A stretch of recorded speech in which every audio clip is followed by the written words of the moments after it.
और जितनी समस्याएं हैं उतने ही उसके समाधान भी हैं।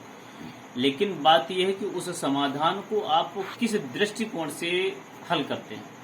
उस समस्या को आप समस्या समझ करके बैठ जाते हैं या उसको समाधान के दृष्टिकोण से देख करके और उसका निराकरण करते हैं। जो लोग समस्या को ज्यादा गंभीर न मानते हुए और उसको छोटा सा समझ के तुरंत उसका समाधान ढूंढ लेते हैं, वो लोग जल्दी प्रोग्रेस करते हैं। दूसरी बात, कुछ लोग समस्याएं पैदा कर लेते हैं। कुछ तो समस्याएं प्राकृतिक हो जाती हैं और कुछ समस्याएं खुद से पैदा की जाती हैं। जो कुछ कार्य न करना और कुछ कार्य न करना तो समस्या पैदा होगी, मानसिक भी, शारीरिक भी और आर्थिक भी। तो ये समस्या क्रिएट खुद से होती है। ठीक इसी प्रकार से मैं आपको एक उदाहरण दे रहा हूं, जिसमें दो शरारती बच्चे एक अपने अध्यापक के पास जाते हैं और वो अध्यापक ऐसे हैं कि वो हर समस्या का समाधान करते हैं। कैसी भी आप समस्या लेके जाइए, उसका समाधान वो तुरंत करते हैं। तो बच्चों ने कहा कि गुरुजी को आज तक किसी ने फंसा नहीं पाया, हम भी जरा फंसाएंगे।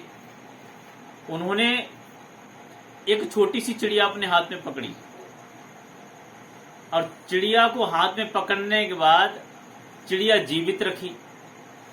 जीवित रखने के बाद हाथ दोनों पीछे कर लिए और गुरुजी के अपने एक मित्र को साथ में ले गए।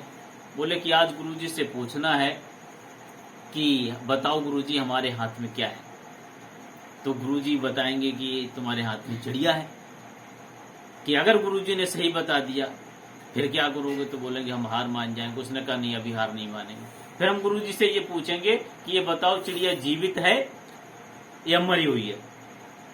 तो उसने कहा कि अगर गुरुजी ने बताया चिड़िया जीवित है तो चिड़िया को हम तुरंत ही हाथ में दबा देंगे, चिड़िया को मार देंगे और गुरुजी की हार हो जाएगी।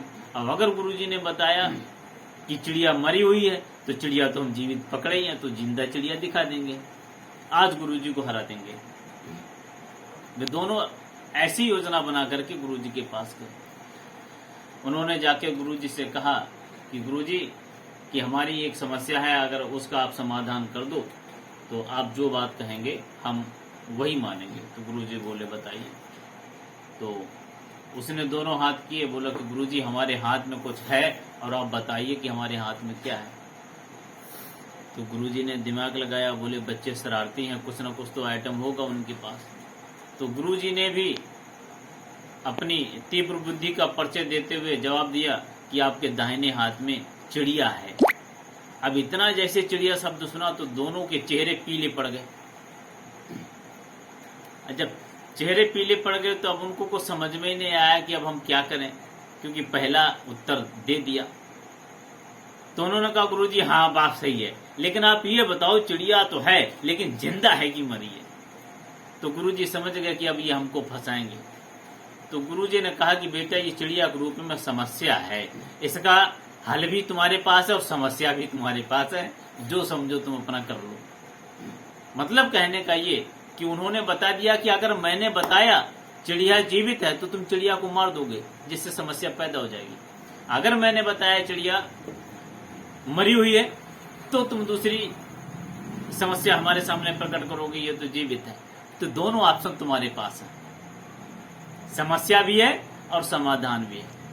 तो आप समझ सकते हो कि हर व्यक्ति के पास उसकी समस्या और समाधान दोनों रहते हैं और जिसका वो खुद जिम्मेदार रहता है, जबकि हम दूसरों को इसका दोषी ठहराते रहते हैं, जो सर्वथा अनुचित होता है। ठीक।